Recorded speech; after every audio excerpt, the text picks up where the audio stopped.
కథ పేరు విలువైన పాఠం. తండ్రి తన చిన్న కొడుకుతో కలిసి కారులో ఊరికి వెళ్తున్నాడు.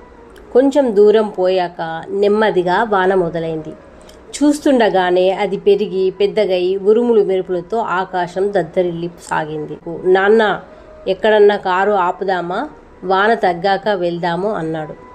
తండ్రి ఆకాశం వంక చూస్తూ, ముందుకు వెనుక అంతా నల్ల మేఘాలతో నిండి ఉంది. వద్దు, ఆపకు, అలాగే ముందుకు పోని అన్నాడు. మరి కొంచెం దూరం పోయారు.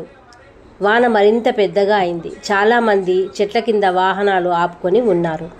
నాన్న, దారి సరిగ్గా కనబడడం లేదు, ఇక్కడ ఎక్కడైనా ఆపుదామా అన్నాడు కొడుకు. తండ్రి చిరునవ్వుతో, వద్దు, ఆపకు, వైపర్ వేగంగా వేయి, అద్దం మీద నీటిని తొలగిస్తూ అలాగే కారు ముందు వెనకాల లైట్లు వేసి నెమ్మదిగా జాగ్రత్తగా చూసుకుంటూ ముందుకు పో అన్నాడు.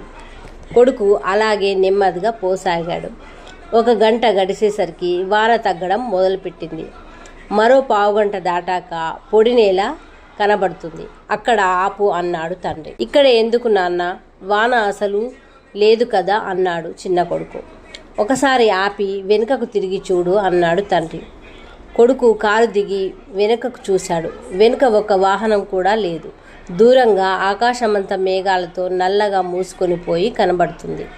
తండ్రి చిన్న కొడుకుతో, మనం అక్కడే ఆగిపోయి ఉంటే ఇంకా ఆ వానలోనే చిక్కుకుపోయి ఉండేవాళ్ళం.